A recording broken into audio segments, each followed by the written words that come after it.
سال محرم سے شروع ہوتا ہے اور ذی الحج پہ ختم ہوتا ہے۔ اس بات کا بھی ضرور خیال رکھا کریں کہ ہمارا جو اسلامی سال ہے اس کا آغاز جنوری سے نہیں ہوتا، اس کا آغاز محرم سے ہوتا ہے اور اس کا اختتام دسمبر پہ نہیں ہوتا بلکہ اس کا اختتام ذی الحج پہ ہوتا ہے۔ امیر المومنین، خلیفۃ المسلمین، جانشین مصطفیٰ، جبل استقامت اور رسول اللہ کے دین کا بہت بڑا سپاہی حضرت عمر فاروق رضی اللہ تعالیٰ عنہ، جناب عمر کا نام صرف کام نہیں، حضرت عمر کا نام انقلاب برپا کر دیتا ہے۔ حضرت عمر کا نام کفر کے ایوانوں میں، جبر، ظلم، شرک کی وادیوں میں جب حضرت عمر کا نام بھی لیا جائے تو بے ایمان کانپنا شروع ہو جاتے۔ حضرت عمر معمولی شخص نہیں، معمولی آدمی نہیں۔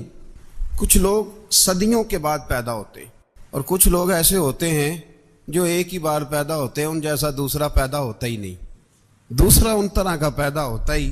حضرت عمر رضی اللہ تعالیٰ عنہ جیسی شخصیات پیدا ہی نہیں ہوتی دوبارہ۔ سارے صحابہ در رسالت مآب پہ خود آئے۔ یہ وہ عظیم شخص ہے جسے اللہ کے محبوب نے اللہ سے مانگ کے لیا، کہا اے اللہ یہ مجھے دے دے، اللہ سے مانگ کے لیا ہے۔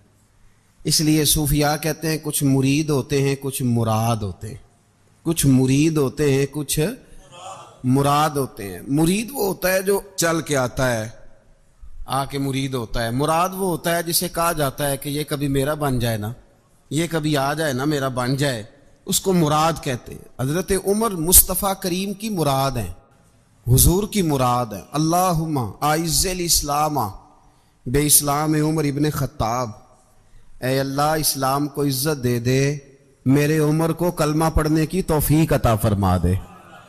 اور کیسے دعا مانگی؟ او یار حضرت عمر کی تو اس فضیلت کا کوئی جواب نہیں دے سکتا، میرے رسول پاک علیہ السلام سب کے لیے ہی دعا مانگتے ہیں نا، حضور کی دعا عام ہے، لیکن مصطفیٰ کریم نے کعبے کا غلاف تھام لیا اور غلاف کعبہ کو حضور نے سینے سے لپٹایا اور سینے سے چمٹا کے کہا اے اللہ میں نے تو کبھی سوال ہی زیادہ نہیں کیے، میں کرنے آیا ہوں، مجھے عمر دے دے، عمر دے دے۔ حضور نے مانگ کے لیا۔ اور پھر جب جس کو حضور مانگے اللہ سے، میرا تو دل کرتا تھا کہ فجر سے باتیں شروع ہوں اور سارا دن ہی عمر کی باتیں ہوتی رہیں، سارا دن جناب عمر کی باتیں، سارا دن، اس لیے کہ ذکر جناب عمر کا ہوگا پر راضی اللہ کے رسول ہوں گے صلی اللہ تو جاگ کے بیٹھے، خوش ہو کے بیٹھے۔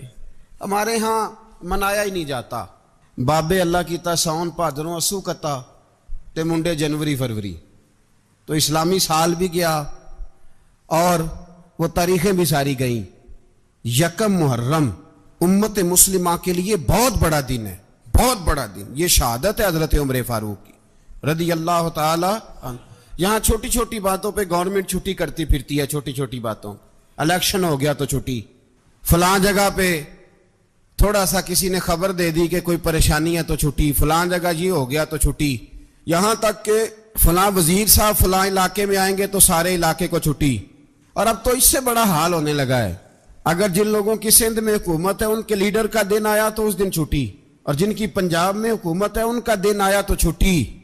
ہمارا مطالبہ ہے حکومت پاکستان سے، اگر سر اٹھا کے جینا چاہتے ہو تو یکم محرم کو چھٹی کیا کرو، اگر سر اٹھا کے جینا چاہتے ہو تو یکم محرم کو چھٹی کرو جناب عمر کے دن، اور ملت کے جوانوں کو بتاؤ کہ اگر عزت کی زندگی جینا چاہتے ہو تو اس طرح جیو جس طرح فاروق اعظم جی کے گئے ہیں، عزت اور وقار کی زندگی۔ جمہوریت حضرت عمر سے سیکھنی پڑے گی، حکومت کرنے کے طریقے حضرت عمر سے، رعایا کو سیکھنا پڑے گا کہ امیر کس طرح بنایا جاتا ہے اور امیر کس طرح کے ہوتے ہیں۔ یہاں لوگ ہمیں یورپ کی مثالیں دیتے ہیں، لوگ یہاں ہمیں آ کر کے امریکہ کی مثالیں، انہیں کیا پتا حکومت کیا ہوتی ہے؟ وہ کہتے ہیں جی وہ سائیکل پہ جاتا ہے ان کا حکمران۔ میں نے کہا وہ سائیکل پہ جاتا ہے؟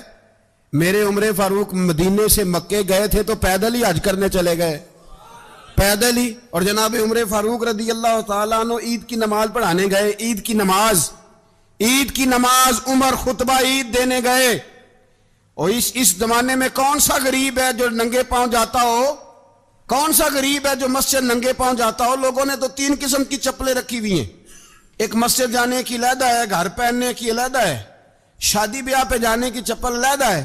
حضرت عمر فاروق رضی اللہ تعالیٰ عنہ نکلے عید کا خطبہ دینے کے لیے، تو بیوی سے کہنے لگے جوتا، اس نے کہا صاحب اتنی دفعہ ٹوٹا ہے اب گانٹھا نہیں جا سکتا، اتنی دفعہ ٹوٹا ہے کہ اب دوبارہ پیمند نہیں لگ سکتے۔ تو حضرت عمر کہنے لگے چل کوئی حرج نہیں ہے، بغیر جوتے کے ننگے پیر ہی چلتے ہیں، کوئی حرج نہیں۔ تو کہنے لگے لوگ کیا کہیں گے؟ فرمایا چپ کر، لوگ جس دن عمر نے یہ دیکھ لیا نا لوگ اس کے بارے میں کیا کہتے ہیں، اس دن عمر نہیں رہے گا۔ تو کہا پھر آپ کا نظریہ کیا ہے؟ فرمایا میرا نظریہ یہ ہے کہ رب رسول میرے بارے میں کیا کہتے ہیں، لوگوں کا کیا ہے؟ لوگ کل کسی کے بارے میں کچھ کہتے ہیں اور پرسوں کچھ کہتے ہیں، میرا نظریہ یہ ہے کہ رب رسول میرے بارے میں ننگے پیر عمر جا رہے ہیں۔ کون جی؟ میں بڑا ماڑا۔ اچھا جناب، کیا غربت ہے؟ 10 قسم کے جوڑے لٹکے ہوئے ہیں کمرے میں، اور پہننے کی فرصت نہیں، سویرے کیا پہننا ہے، شام کیا پہننا ہے، 15 سوٹ کٹھے استری ہو کے لانڈری والا بھیج رہا ہے، اور تو غریب ہے، تو بہت بڑا غریب ہے۔ اس لیے کہ غربت پیسوں کی وجہ سے نہیں ہوتی، غربت تو دل کی ہوتی ہے۔ تو واقعی بڑا غریب ہے اور تو غریب ہی رہے گا۔ امیر تو عمر فاروق تھے جو ننگے پاؤں چلے گئے عید کی نماز پڑھانے، تو رستے میں جو ملا کہنے لگا عمر جوتا تو پہن لو۔ فرمایا تمہیں عمر کا جوتا نہ پہننے کا نقص تو نظر آیا ہے، کوئی حرج نہیں، اگر عمر کو کبھی بتانا ہوا تو وہ والا نقص بتانا جو عمر کی سیرت میں پیدا ہو، کردار میں پیدا ہو، وہ والا نقص بتانا، یہ چھوڑو جوتے آتے جاتے رہتے۔ ننگے پاؤں گئے، پاؤں دھوئے، نماز پڑھائی، لوٹ آئے۔ او بھائی یہاں تو ہمارا بناؤ سنگار اترنا، جتنی توجہ کپڑوں کی طرف ہے اتنی توجہ کبھی ہماری علم کی طرف ہوتی نا، جتنا ذوق شوق ہمارا بناؤ سنگار کی جانب ہے، اتنا بناؤ سنگار کبھی ہمارا اخلاقیات کی جانب ہوتا تو معاملات بڑی حد تک سنورے ہوئے ہوتے۔ حضرت سیدنا فاروق اعظم رضی اللہ تعالی اپنی زندگی کو ترتیب دیا، ایک دن بھی خلافت نہیں مانگی اللہ سے۔ حضرت عوف بن مالک اشجعی ایک صحابی ہیں، حضرت عوف بن مالک رضی اللہ تعالیٰ عنہ فرماتے ہیں کہ جناب ابو بکر صدیق کا زمانہ تھا تو میں نے خواب دیکھا، میں نے خواب میں جناب عمر کو دیکھا، اور میں نے دیکھا کہ کوئی کہنے والا کہہ رہا ہے کہ عمر وہ ہے کہ اللہ کے رستے میں کوئی اسے جتنا مرضی برا بھلا کہے یہ پرواہ نہیں کرتا۔ کس کے رستے میں؟ بولے سارے۔ اس کا مطلب ہے اللہ کے رستے میں لوگ برا بھلا بھی، قرآن مجید نے کہا وَلَا يَخَافُونَ لَوْمَةَ لَائِمٍ، کچھ لوگ ایسے ہیں جو برا بھلا کہنے والوں کی پرواہ نہیں کرتے۔ آپ یقین کریں اگر پرواہ شروع ہو جائے نا تو دین کا کام ختم ہو جائے، نہ کوئی تقریر کرے، نہ کوئی تدریس کرے، نہ کوئی پیری مریدی کرے، ختم ہو جائے اگر باتوں کی پرواہ ہو۔ لیکن وہ پرواہ، حضرت عوف بن مالک اشجعی کہتے ہیں میں نے خواب میں دیکھا کہ عمر وہ ہے جو کسی کی پرواہ، اور دوسری بات میں نے یہ دیکھی کہ عمر خلیفہ بنے گا، اور تیسری بات میں نے خواب میں یہ دیکھی کہ عمر شہید بھی کیا جائے گا، عمر شہید بھی ہوگا۔ یہ میں نے 3 باتیں خواب میں دیکھی۔ فرماتے ہیں میں نے آ کے خواب حضرت ابو بکر صدیق کو سنائی، وہ خلیفہ تھے، وہ کہنے لگے ٹھہر جا میں عمر کو بلاتا ہوں، اس کے سامنے دوبارہ سنانا، اس کے سامنے۔ فرماتے ہیں میں نے بلایا حضرت عمر فاروق کو، آ کے بیٹھے، خواب شروع ہوا، کہا ایک بات تو میں نے یہ دیکھی کہ آپ ملامت کرنے والے کی پرواہ نہیں کرتے، دوسرا آپ خلیفہ بنے گے۔ جناب عمر کہنے لگے چپ کر، ابو بکر کے سامنے ہی کہہ رہا ہے، چپ کر، خلیفہ کے سامنے ہی کہہ رہا ہے۔ تو حضرت ابو بکر صدیق کہنے لگے عمر اسے کہنے دو، مجھے لگتا ہے رب کی رضا یہی ہے کہ میرے بعد اگر مصطفیٰ کا منبر ملے تو عمر کو ملے، اسے کہنے دو۔ یار یہاں تو لوگ ڈینگے مارتے ہیں، یہاں تو لوگ دعوے کرتے ہیں میرے سامنے فلانے کو بھی بٹھاؤ، فلانے کو بھی بٹھاؤ، اس کو کیا پتا، اس کو کیا پتا، یہ تو بڑکے مارنے کا دور ہے۔ حضرت عمر رضی اللہ تعالیٰ عنہ کو تیسری بات کہی، حضرت عوف بن مالک نے کہا آپ شہید کیے جائیں گے، میں نے خواب دیکھی ہے۔ نیک لوگوں کے خواب بڑی حد تک سچے ہوتے ہیں، کہا میں نے خواب دیکھی ہے۔ تو حضرت عمر کہنے لگے شہید تو دلیر لوگ ہوتے ہیں، شہید تو دلیر، جسے سارا زمانہ دلیر کہہ رہا ہے وہ اپنے بارے میں کیا کہہ رہا ہے؟ کہتے ہیں شہید تو دلیر، میں تو کاہل سا آدمی ہوں، سست آدمی ہوں، میں تو اتنا کام ہی نہیں کرتا، تو یہ خواب تو نے جو دیکھا ہے نا پھر سے دیکھنا۔ تو ابو بکر صدیق فرمانے لگے عاجزی نہ کر، انکساری نہ کر، تو جو کہہ رہا ہے ٹھیک کہہ رہا ہے، لیکن مجھے سن کے شکر بھی ہوا ہے اور افسوس بھی ہوا ہے. افسوس اس بات کا کہ تیرے جیسا بطل عظیم چلا جائے گا، اور شکر اس بات کا کہ رب تجھے زندگی بھی اعزاز والی دے گا، اور شہادت کی موت دے کے اللہ تجھے موت بھی عزت والی عطا فرمائے گا. اللہ موت بھی تجھے عزت والی دے گا، تجھے کاہلوں جیسی موت اللہ. حضرت فاروق اعظم رضی اللہ. او بھائی، یہاں تو اس زمانے کا سب سے بڑا مسئلہ پروٹوکول ہے. لوگوں کو پتا ہوتا ہے کامل پیر ہے، کامل مرشد ہے، لوگ نہیں جاتے. میں کسی کا مرید ہو جاؤں، میرا پروٹوکول کدھر گیا؟ پتا ہوتا ہے یہ کامل استاد ہے، میں اس کے پاس بیٹھوں گا تو میری تربیت کرے گا، لیکن لوگ شاگرد نہیں بنتے. میں کدھر گئی؟ یہ جو پروٹوکول کی مصیبت ہے نا، اس نے بڑے بڑے لوگ زیرو کر دیے، بڑے بڑے لوگ. اور یہ مت سمجھے کہ آپ کا وزیر اعظم پروٹوکول لیتا ہے یا آپ کا صدر پروٹوکول، وزراء، ایسی کوئی بات نہیں. ہم چھوٹے طبقے سے لے کر بڑے سارے پروٹوکول کے قائل ہیں. ہمارا تو داماد بھی کہتا ہے کہ مجھے پوچھا نہیں، میں تمہارے گھر کیوں آؤں. ہمارا تو بھائی ہر شخص اعلان کرتا ہے پروٹوکول کا. فلانے نے عزت نہیں دی تو واپس آ جاؤ، فلانے نے سلوٹ نہیں کیا تو واپس آ جاؤ. لوگ جہاں سلوٹ کرنا چاہیے وہاں بھی سلوٹ کرانے کے قائل ہیں. پر حضرت عمر رضی اللہ تعالی، حضرت عمر کی سادگی اور پھر جناب عمر کی عاجزی، جب انسان اپنے اوپر سوار کر لیتا ہے نا، سوار کر لیتا ہے، میں بدکار پرانا خادم، کسے در ملی نٹ ہوئی، تے واصف یار نے نظر جو کیتی تے واصف ہی ہو. میں اکثر سوچتا ہوں حضور نے جہاں بھی کہا نا، فرمایا میرے بعد نبی ہوتے تو خطاب کے بیٹے عمر ہوتے.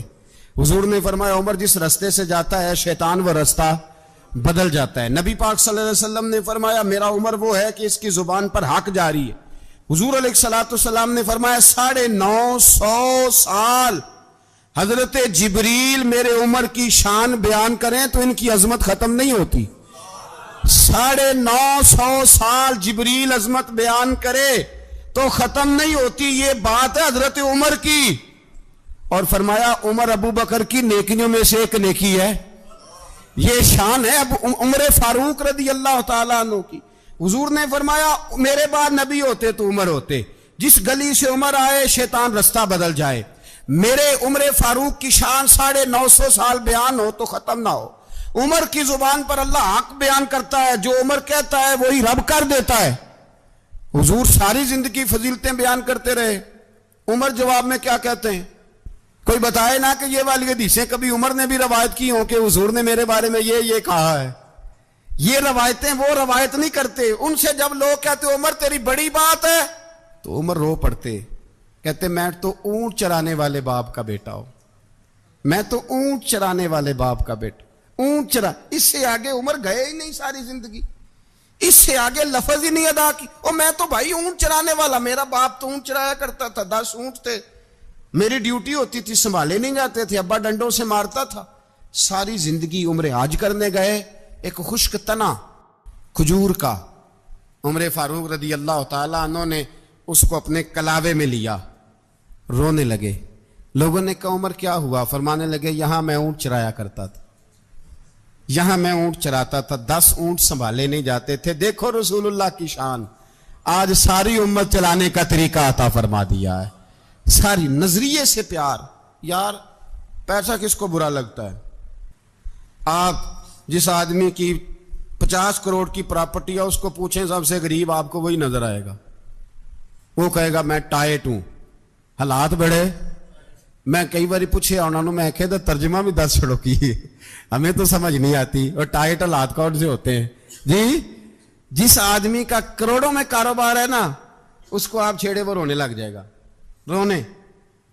تو کئی میں نے ایسے دیکھے ہیں کرائے کا مکان ہے، ان سے پوچھے صاحب کیا حال ہے تو کہتے ہیں جتنی اللہ نے شان والی زندگی ہمیں عطا کی ہے کسی کو نہیں دی ہوئی.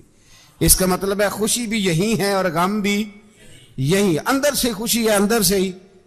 تو نے اگر راضی رہنا ہے تو ادھر سے رہنا ہے، ناراض رہنا ہے تو بس اپنے آپ کو خوش رکھے گا تو ہو جائے گا. سارے صحابہ مل کے آئے، کہنے لگے عمر فاروق سے کہنا ہے نبی پاک کے زمانے میں تو ظاہراً غربت تھی، ابو بکر کے دور میں بھی غربت تھی، اب تو بڑا محال ہے. عمر سے سفارش کرو کہ عمر نیا کرتا پہنا کرے. ملکوں کے سفیر آتے ہیں, عمر وہی پھٹی پرانی چادر اوڑھ کے اور وہی کئی جگہ پہ پیوند لگے سوٹ پہن کے سفیروں کے سامنے بیٹھ جاتا ہے. عمر کو مشورہ دو, طے ہو گئی بات. سب نے جب مشورہ دے لیا تو سارے کہنے لگے یہ بتاؤ شیر کی مونچھ کو ہاتھ کون لگائے گا؟ کہنا کس نے ہے؟ بندہ بھی تو ڈھونڈو نا. نے کہا جناب میرا یہ خیال ہے کہ مولا علی شیر خدا کہیں گے, کیونکہ جس شخص کی عمر کو سب سے زیادہ حیا کرتے دیکھا وہ شیر خدا مولا علی ہے رضی اللہ تعالی. علی کہیں گے اس لیے کہ جناب علی تو کئی دفعہ جب گفتگو کرتے تھے تو حضرت عمر چپ کر جاتے تھے اور فرماتے تھے علی نہ ہوتا تو میں ہلاک ہو جاتا. تو کہا علی سے کہو. جناب علی شیر خدا کو بلایا. کس کام کے لیے جی؟ اللہ اکبر. یہ ذرا آپ نے اس دور پہ اس بات کو ذرا لاکا جناب ان سے کہیں کہ زیادہ نہیں, ایک کرتا نیا پہن لے. سفیر آتے ہیں, وزیر آتے ہیں تو ایک کرتا نیا پہن لے. حضرت علی کو بلایا. آپ فرمانے لگے کوئی اور بات ہوتی تو میں کہہ دیتا, یہ والی میں نہیں کہہ سکتا. کوئی اور ہوتی تو میں عمر کو کئی دفعہ کہہ دیتا ہوں, جلال میں بھی تو سن, یہ والی میں نہیں کہہ سکتا. میں تمہیں ایک مشورہ دیتا ہوں. کہا وہ کیا؟ کہنے لگے سید عائشہ صدیقہ سے کہو, وہ مومنوں کی ماں ہیں, عمر ٹالے گا نہیں. اماں جی سے جا کے کہا اماں جی نیا کرتا عمر سے کہیں پہن لیں. وزیر آتے ہیں بڑے بڑے لوگ تو چلو کوئی حرج نہیں. اماں جی نے کہا اچھا کوئی بات نہیں میں بلا لیتی ہوں. جناب عائشہ نے پیغام بھیجا. جب خادم نے کہا نا مصطفیٰ کے گھر سے پیغام آیا ہے, تو 20 لوگ بیٹھے تھے. عمر کانپتے ہوئے اٹھے, کانپتے دوڑے. حضرت عائشہ پردے میں تھی تو فرماتی ہیں عمر اتحیات کی حالت میں بیٹھ گئے. کہا اماں جی دیر تو نہیں ہو گئی مجھے آنے میں؟ کہا نہیں ٹائم پہ آ گئے ہو. کس لیے بلایا تھا؟ کہا عمر دیکھو غربت کے معاملات اور ہوتے ہیں, جب اللہ آسانی دے تو کوئی چیز استعمال کرنا حرام نہیں ہوتی, اگر حرام ہے تو بتاؤ. کہا نہیں اماں جی حلال ہی ہے. تو فرمایا پھر اتنے سفیر آتے ہیں, مشیر آتے ہیں, اب تو مال غنیمت بڑا آتا ہے, ڈھیر لگ جاتے ہیں مسجد میں, تو چل ایک نیا کرتا تم بھی پہن لیا کرو. اور آپ نیا کرتا پہنو گے تو دھاک بیٹھے گی غیروں پر. تو صحابہ کا مشورہ ہے کہ آپ نیا لباس پہنے. اماں جی کہتی ہے میں نے حکم دیا تو عمر چپ کر گئے, گردن جھک گئی. تھوڑی دیر کے بعد سیدنا عمر فاروق نے سر اٹھایا تو داڑھی پہ آنسو گر رہے تھے, رو پڑے. کہنے لگے پاک محبوب کی پاک بیوی جیسے حکم کرتی ہو میں حاضر ہوں, پر مجھے وہ والا لباس پہنانا جو میرے مصطفیٰ نے پسند فرمایا ہے. اگر یہ رنگ رسول پاک کا ہے تو میں حاضر ہوں, اور اگر نبی پاک کا نہیں تو پھر جیسے آپ حکم کریں. جناب عائشہ کہتے ہیں عمر روئے تو میں زیادہ روئی, میرا پلو بھیگ گیا آنسوؤں سے. میں نے کہا عمر آپ جائیے. عمر یوں نکلے تو جو صحابہ کھڑے تھے وہ کونے میں تھے, سارے آ گئے. کہا اماں جی کیا بناؤ؟ فرمایا بھائی تم سب جو باتیں کہتے ہو وہ اپنی جگہ ٹھیک ہیں, پر عمر جو بات کرتا ہے وہ سب سے زیادہ ٹھیک ہے. عمر جس پہلو پر بات کرتا ہے وہ یار ایسی عاجزی, ایسا رنگ, ایسا انداز, ایسا طرز حیات, ایسی زندگی. اولاد کے معاملے میں لوگ بزدل ہو جاتے ہیں, بزدل. پر حضرت عمر کا بیٹا مصر گیا, وہاں سے کمائی کر کے لایا, تجارت کرنے گیا, لاکھوں کا مال. کون سا باپ ہے دنیا میں جس کا بیٹا باہر سے پیسے لے کے آئے تو ابا تفصیل پوچھے کہ بیٹا کہاں سے کمائے, کہاں سے لایا, کتنے ملے, کیوں آئے؟ کون سا باپ تفصیل پوچھتا ہے؟ ابا تو کہتا ہے لا صحیح, اور تعریفیں کرتا ہے میرا بیٹا بڑی کمائی کرتا ہے. کبھی پوچھا ہے اس سے کہ ڈیوٹی صحیح دیتا ہے کہ نہیں؟ کبھی پوچھا ہے کہ تو ایمانداری کی روزی لاتا ہے کہ حرام کی کماتا ہے؟ یہ باپ کی ذمہ داری ہے, یہ اماں کی ذمہ داری ہے. پھر کہتا ہے بیماری کیسے آ گئی, پریشانی کیسے آ گئی؟ تو نے کبھی سوال کیا اپنی اولاد سے؟ حضرت عمر فاروق رضی اللہ تعالیٰ عنہ کا بیٹا مصر سے پیسے کما کے لایا تو جناب عمر نے بلایا, فرمایا بیٹے اتنی تو تیرے پاس راس ہی نہیں تھی, تھوڑے سے تو پیسے لے کے گیا تھا, اتنی کمائی کیسے ہو گئی؟ اتنے تو پیسے نہیں تھے صاحب, کہاں سے کمائی لائے؟ اس نے کہا ابا جی وہ جو میرے چچا ہے نا مصر کے گورنر, آپ کے دوست, انہوں نے میری مدد کی ہے. فرمایا جتنے لوگ گئے تھے سب کی ہے مدد اس نے؟ کہا نہیں صرف میری کی. فرمایا تیری کیوں کی؟ تیری کیوں کی؟ کہا حضور آپ کے دوست ہیں. فرمایا چپ کر, حضور انہوں نے مجھے اتنے پیسے دیے، میں نے کاروبار میں ڈالے تو نفع آیا تو میں ان کی رقم دے کے، فرمایا خاموش ہو جا، باقی جتنے لوگ گئے تھے سب کی مدد کی اس نے؟ کہا نہیں حضور صرف میری کی۔ فرمایا اس نے تیری مدد نہیں کی، اس نے خلیفہ کے بیٹے کی مدد کی، اس لیے کہ وہ خلیفہ کو اپنے حق میں نرم کر سکے۔ فرمایا آدھا مال تیرا ہے، آدھا مال غنیمت کا ہے، مال خزانہ کا ہے، مسلمانوں کا ہے، اس لیے کہ تو جو وہاں سے مال کما کے لایا ہے وہ اپنے باپ کے خلیفہ ہونے کی وجہ سے کما کے لایا ہے، لہذا رکھ ادھر۔ یہاں کہتے ہیں کدھر سے آیا، کیسے آیا، کون سا حساب دیں، کیا کریں؟ او بھائی حضرت عمر رضی اللہ تعالیٰ عنہ کا اپنی اولاد کے بارے میں یہ رنگ ہے۔ ایک جنگ سے نا خوشبو آئی، خوشبو بڑی مہنگی ہوتی تھی، عرب میں خوشبو آج بھی بڑی مہنگی ہے، وہ زیادہ استعمال کرتے ہیں۔ میری باتوں کی سمجھ آ رہی ہے میرے بھائیوں؟ بڑی مہنگی خوشبو تھی۔ جب وہ خوشبو آئی تو حضرت عمر نے کہا، گھر میں پہلے پہنچی حضرت عمر کے، چونکہ زیادہ عورتیں استعمال کرتی تھی گھر کے اندر خوشبو، مرد بھی لگاتے تھے۔ حضرت عمر نے اپنی بیوی سے کہا، آپ کی زوجہ تو تھی وہ بڑی خوشبو کو پسند کرتی تھی۔ حضرت عمر نے اپنی زوجہ سے کہا کہ خوشبو لاؤ، میں نے ایک عورت کی ڈیوٹی لگائی ہے، وہ خوشبو تول کے نا تو حصہ برابر صحابہ میں بانٹ دے گی۔ تو آپ کی زوجہ کہنے لگی کسی بی بی کی ڈیوٹی لگانے کی کیا ضرورت تھی، میں جو موجود تھی میں بانٹ دیتی ہوں تول کے حصہ برابر۔ آپ نے فرمایا نہیں تو رہنے دے، وہ فلانی بی بی بانٹے گی۔ کہا حضور میں نے بھی بانٹنی ہے، میرے پہ کچھ حق ہے؟ آپ نے فرمایا نہیں، تو تفصیل نہ پوچھ، تو خوشبو دے دے، کوئی اور بانٹے گی۔ خاتون کھانا تھی نا، کہنے لگی نہیں مجھے بھی آج آپ کو بتانا ہی پڑے گا کہ کوئی جو بانٹ سکتی ہے تو میں کیوں نہیں بانٹ سکتی؟ زوجہ کہتی عمر نے بات کی تو میری چیخیں نکل گئی۔ حضرت عمر فرمانے لگے جب تو خوشبو بانٹے گی نا تیرے ہاتھوں کو بھی لگے گی، تیرے دوپٹوں کو بھی لگ جائے گی۔ اگر رب کریم نے مجھ سے سوال پوچھا کہ عمر خوشبو تو مسلمانوں کی تھی، تیری بیوی کے دوپٹے کو کیوں لگ گئی، تو میں اللہ کے حضور کیا جواب دوں گا؟ اگر اللہ نے یہ سوال کیا کہ تیری بیوی نے کیوں لگائی، وہ تو حصہ تھا مسلمانوں کا، تو نے تیری بیوی نے کیوں لگائی؟ تو فرمایا میں نہیں چاہتا کہ اللہ کے حضور مجھے اور تجھے باز پرس ہو، لہذا کسی اور کو بانٹنے دے۔ زوجہ روئی اور تڑپ کے کہنے لگی عمر مجھے لگتا ہے صبح قیامت بھی تیری بیوی ہونے کی وجہ سے اللہ مجھے جنت عطا فرما دے گا، تیری زوجہ ہونے کی برکت سے۔ بھائی یہ معیار رکھا، خدا کی قسم ایسا شخص تاریخ میں دوبارہ نہیں آیا۔ اتنا بڑا آدمی، اتنا بڑا شخص، اتنا بڑا آدمی، اور پھر رنگ یہ ہے کہ عمر 22 لاکھ مربع میل کا حکمران، 22 لاکھ، اور کھجور کے درخت کے نیچے مٹی کا ڈھیلا لے کے سو گئے ہیں، پرواہ کوئی نہیں، کوئی مسئلہ ہی نہیں۔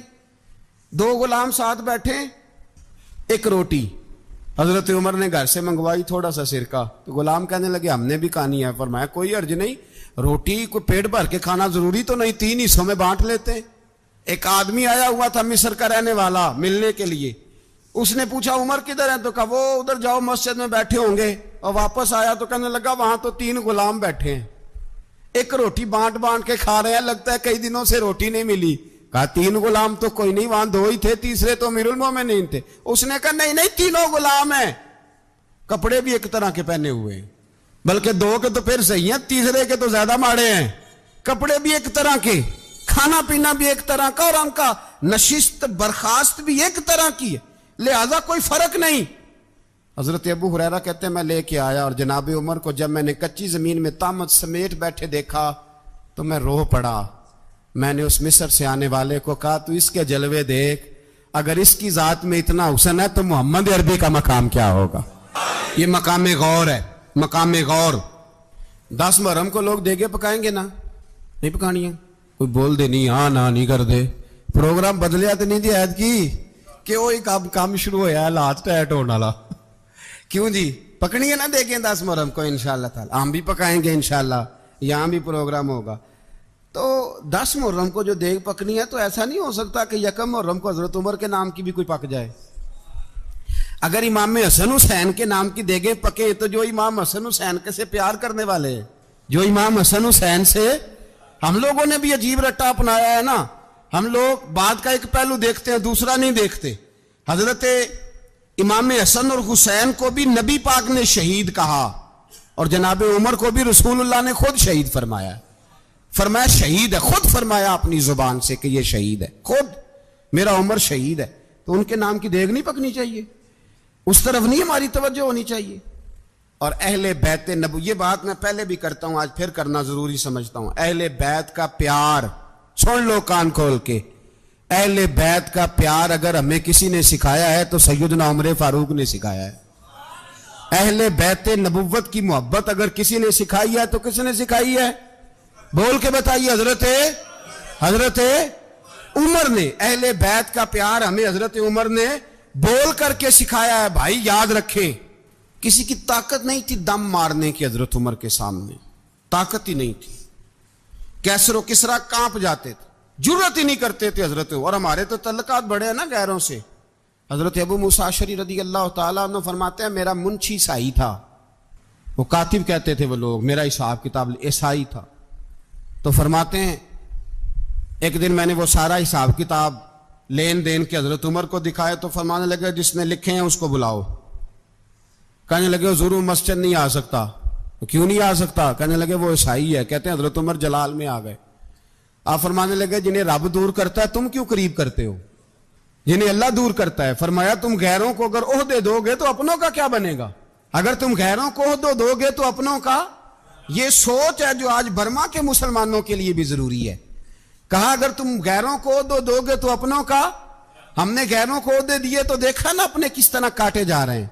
غیروں کو جو عہدے دے دیے جرانے سارے غیروں سے، روز دعویٰ ہوتا ہے چین ہمارا سجن ہے، چین ہمارا دوست ہے۔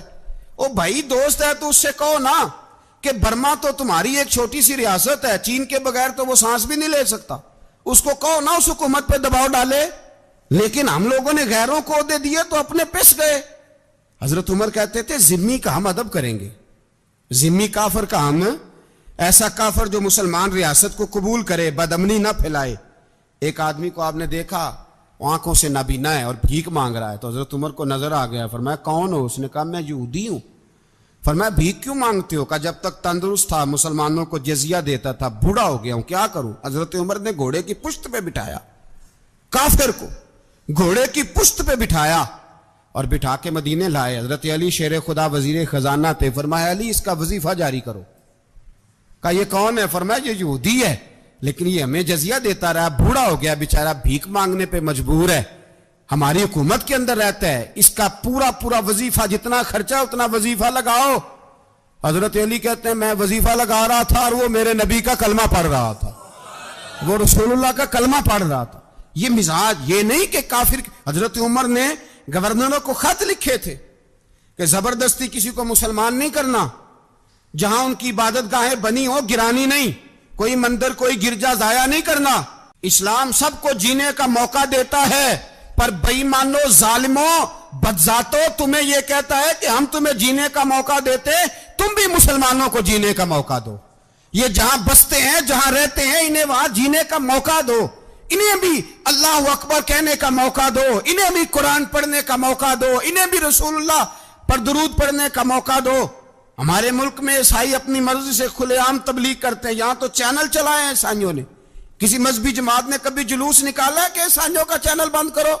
بولے نکلا ہے کہ نہیں نکلا؟ کتنے ظلم کی بات ہے۔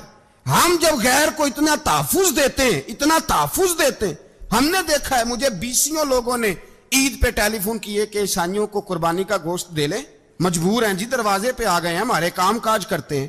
بیسیوں لوگ، عام آدمی کے دل میں ان کا اتنا جذبہ ہے، وہ مسائل کا بیان کرنا ایک علیحدہ بات، لیکن ہمارے دل کافر کے حق میں بھی نرم ہو جاتے ہیں۔ تم کس قدر زیادہ بے ایمان ہو اور کفر کس قدر زیادہ ذلیل ہو گیا ہے کہ مسلمان کے حق میں نرم ہوتا ہی نہیں۔ اور اس سے بڑے ذلیل وہ ہیں جو ان ذلیلوں کے سپورٹر ہیں، وہ کسی عرب ملک کے حکمران ہو یا کسی اور جگہ کے، وہ بڑے ذلیل ہیں جو ان ذلیلوں کے سپورٹر ہیں، جو برما کی بچیوں کے قتل پر اپنی حکومتیں چمکا رہے ہیں، انہیں شرم نہیں آتی۔ اس قدر مسلمان تڑپا ہے لیکن ان بے غیرتوں کو ذرا ہوش نہیں آئی، اور یہ ان کے کماش، ان کے دلال جو ہر جگہ ان کی سپورٹ کر کے اپنی حکومتیں قائم کرتے ہیں، ان بے ایمانوں کو پتہ نہیں کہ کب ان پر اللہ کا عذاب اترے گا اور کس طرح ان کے پرخشے اڑیں گے۔ تمہیں اپنی ذلت اور رسوائی نظر نہیں آ رہی کہ زمین کس طرح تمہارے لیے تنگ ہو گئی ہے؟ اس سے زیادہ اور تمہاری رسوائی کیا ہوگی؟ ڈرو اللہ سے، اور یہ تو دنیا کا عذاب ہے۔ ان بطش ربک لشدید، میرا رب کہتا ہے قیامت تو قائم ہونے دے, اتنا سخت تیرے رب کی پکڑ ہے اتنی کسی دوسرے کی ہو سکتی, یاد رکھیں. اور تھوڑا احتیاط کریں ہم سب لوگ بھی, جو ہم لوگ آدھی زبان بول کے بھی ان کی سپورٹ کرتے ہیں. اب شرم آنی چاہیے ہمیں ان حکومتوں کی سپورٹ کرتے جو مسلمانوں کی لاشوں کے اوپر حکومتیں قائم کرتے ہیں, شرم آنی چاہیے. بہرحال بات دور نکل جائے گی, اور میں اپنے مضمون پہ رہتا ہوں. اہل بیت کا پیار اگر سکھایا ہے تو جناب عمر نے سکھایا ہے رضی اللہ تعالی عنہ. امام حسن ملنے, آپ یقین کریں میں جب اس واقعہ کو پڑھتا ہوں تو میرا دل جھوم جاتا ہے. میں کہتا ہوں یار ڈاڈا ہونا اپنی جگہ پہ, عشق ہونا اپنی جگہ پہ, انسان کا باوقار ہونا اپنی جگہ. جہاں کھڑے ہونا تھا وہاں یہ کھڑے ہوتے تھے, اور جہاں جھکنا تھا وہاں یہ ان لوگوں میں اقبال نے کہا تھا تیری نگاہ ناز سے دونوں مراد پا گئے, عقلے کی یاب و جستجو عشق حضور و اضطراب. جہاں اگر آیا ہے سامنے کیسر و کسرا تو عمر جیسا دلیر کوئی نہیں, اگر سامنے آیا ایران کا بادشاہ تو عمر جیسا تگڑا کوئی نہیں, اگر آیا ہے سامنے غسان کا بادشاہ تو عمر جیسا عادل کوئی نہیں. لیکن اگر علی کا بیٹا آیا ہے, اگر فاطمہ کے لال پارے آئے ہیں تو پھر فاروق اعظم سے جیسا محب کوئی نہیں, پھر ان سے جیسا پیار کرنے والا کوئی نہیں. اندر بیٹھے ہیں جناب عمر, اندر تنہائی میں کچھ وزیروں سے گفتگو ہو رہی ہے, میٹنگیں جاری ہیں. آپ کے بیٹے ملنے آئے جناب عبداللہ ابن عمر, ابا جی ملنا ہے, بات ٹھہرو بات کر رہا ہوں, کوئی نہ اندر آئے. صاحبزادہ باہر کھڑا ہے, تھوڑی دیر گزری تو امام حسن بھی آ گئے. کون آئے؟ آپ کو جو ملے گا امام صاحب کا نام لینے سے, وہ سردار ہیں جنتیوں. کون آئے؟ سارے بولیے امام حسن. تیری نسل پاک میں ہے بچہ بچہ نور کا, تو ہے نے نور تیرا سب گھرانہ. امام حسن آئے تو حضرت عبداللہ ابن عمر کو دروازے پہ کھڑے دیکھا, کہا امیر المومنین کہاں ہیں؟ کہنے لگے حضرت عمر کے بیٹے. کہنے لگے وہ اندر بیٹھے, کچھ میٹنگ ہو رہی ہے, اور انہوں نے کہا کوئی اندر نہ آئے, لیکن آپ جانا چاہیں تو چلے جائیں, آپ جانا چاہیں تو. تیری نسل پاک میں ہے بچہ بچہ نور, آپ جانا چاہیں تو چلے جائیں. تو انہوں نے کہا جب آپ باہر کھڑے ہیں تو مجھے کوئی اتنا ضروری کام نہیں, اور ابھی زور کی نماز تھوڑی دیر میں ہوگی, میں مسجد میں مل لوں گا امیر المومنین سے. یہ بات کہہ کے امام حسن چلے گئے. یار اتنی بڑی بات نہیں تھی, اتنی بڑی بات نہیں تھی. وہ میرے استادوں کا بیٹا بھی آئے تو کہا ٹھیک ہے جی وہ سوئے ہوئے ہیں, کوئی غرض نہیں یار میں ٹھہر کے آ جاؤں گا, کوئی بڑی بات نہیں تھی. دیکھا جائے تو بڑی بات نہیں تھی, پر بات بہت بڑی تھی, اس لیے کہ یہ خالی حسن نہیں, یہ حسن ابن علی ہے, یہ حضرت فاطمہ کے لخت جگر. حضرت عمر باہر نکلے, عبداللہ ابن عمر سے پوچھا کوئی آیا تو نہیں؟ تو کہا حضور امام حسن آئے تھے. تو کہا پھر شہزادے کو اندر کیوں نہیں بھیجا؟ کہا میں نے کہا تھا. وہ کہنے لگے اگر امیر المومنین مصروف ہیں تو میں ظہر میں مل لوں گا. حضرت عمر رونے لگے, فرمایا بیٹے تو نے اچھا نہیں کیا. پھر مسجد نہیں گئے, سیدھے امام حسن کے دروازے دستک دی. امام حسن باہر آئے, کہا شہزادے آئے تھے تو ملے کیوں نہیں؟ تو امام حسن کہنے لگے حضور آپ کا اپنا بیٹا دروازے پہ کھڑا تھا, آپ کا اپنا بیٹا دروازے پہ کھڑا تھا, اور منع بھی کیا تھا آپ نے تو میں زور میں مل لیتا. حضرت امام حسن فرماتے جوش جذبات میں جناب عمر نے سر سے پگڑی اتار دی, جوش جذبات میں. کہنے لگے حسن میرے بیٹے کا اور آپ کا کیا مقابلہ؟ کیا اس کی ماں کا نام فاطمہ الزہرا ہے؟ کیا اس کی نانی کا نام ختیجۃ الکبریٰ ہے؟ کیا اس کے نانے کا نام محمد مصطفیٰ ہے؟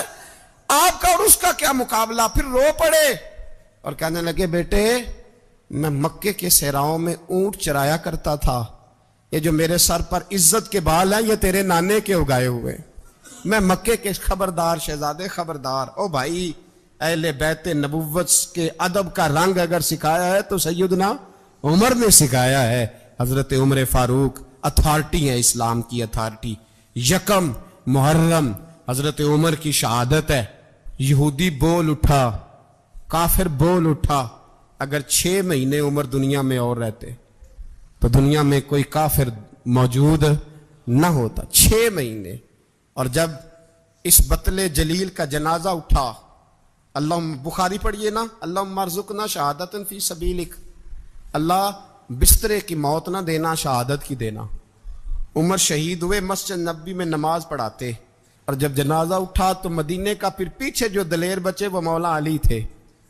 مولا علی جناب عمر کا جنازہ اٹھا تو سب سے پہلی ہائے جو نکلی وہ حضرت علی کی زبان سے نکلی, اور حضرت علی ساری داڑھی آنسوؤں سے بھر گئی۔ لوگوں نے کہا کہ علی کیا ہوا؟ فرمانے لگے تم دیکھ نہیں رہے جنازہ کس کا اٹھا ہے؟ پلٹ کے دیکھو تو صحیح، تم پتہ نہیں ہے کون گیا ہے؟ کہ حضور کیا ہوا؟ آپ فرمانے لگے عمر اس طرح کے کام کر کے گیا ہے، اب ان کے رستوں پہ کون چلے گا؟ کون اس کے جگر راہ وفا میں نقش ایسے چھوڑ آیا ہوں، میں جس منزل سے گزرا ہوں وہ اب تک یاد کرتی ہے۔ حضرت علی حضرت عمر کے جنازے پہ کھڑے ہو کے کہتے ہیں اللہ مجھے اس طرح کے عمل کرنے کی توفیق دے جس طرح کے عمر کر کے گیا۔ میرے بھائی بطل عزیز، بطل حریت حضرت عمر رضی اللہ تعالیٰ عنہ جو اپنی زندگی انقلاب والی گزار کے گئے۔ عمر جب دنیا سے گئے تو 80 دینار کا قرضہ تھا، 22 لاکھ مربع میل کا حکمران، اور اپنے بیٹے سے کہنے لگے بیٹے کوشش کرنا تیرے خاندان والے مل کے میرا قرضہ اتار دے، میری قبر پہ بوجھ نہ رہے، اور اگر خاندان والے مدد نہ کریں تو میرے دوستوں سے بات کرنا، وہ مدد نہ کریں تو پھر علی سے بات کرنا۔ ان کا پیار آپس میں اتنا، اور تو اختلاف ثابت کر رہا ہے۔ 80 دینار کا قرضہ چھوڑ کر حضرت عمر دنیا سے گئے، اور جاتی دفعہ کہہ گئے میرے بعد میرے بچوں کو حکومت کے مشورے میں بھی شامل نہ کرنا، حکومت کے مشورے میں بھی میری اولاد شامل نہ ہو۔ اتنا بڑا شخص اتنا بڑا رنگ دے کے 1 محرم کو جب عمر فاروق کا وصال ہوا تو بیٹے سے کہنے لگے اماں عائشہ سے جا کے کہو میرا بھی نبی پاک کے روزے میں دفن ہونے کو دل کرتا ہے۔ ایک قبر کی جگہ ہے اماں جی نے اپنے لیے رکھی ہے، بخاری ہے بخاری۔ حضرت عائشہ کے پاس صاحبزادے گئے، کہنے لگے اماں جی عمر کو زخم لگ گیا ہے، حالت بڑی پریشانی والی ہے۔ وہ کہتے ہیں اگر اماں اجازت دیں۔ سید عائشہ رو پڑی، فرمانے لگی کہ وہ اپنی قبر کی جگہ تو نہیں نہ کسی کو دیتا، پر عمر نے کمال ہی بڑا کیا، اسے کہو جاؤ گنبد خضرا میں قیامت تک جو مصطفیٰ پہ اور ابو بکر پہ سلام پڑھے گا وہ تجھ پہ بھی سلام پڑھ کے جائے گا، جاؤ میں نے جگہ دی۔ اعلیٰ حضرت فاضل بریلوی رحمۃ اللہ علیہ فرماتے ہیں وہ عمر جس کے آدھا پہ شیدا شکر، اس خدا دوست حضرت پہ لاکھوں سلام، اس خدا دوست حضرت پہ۔ آپ یقین کریں ممبر پہ بیٹھا ہوں، حضرت عمر کا جب نام لیتا ہوں تو میرے وجود کے رونگٹے کھڑے ہو جاتے ہیں۔ حضرت عمر کی زندگی جب پڑھتا ہوں تو لگتا ہے خدایا ایسے شخص بھی دنیا میں آئے۔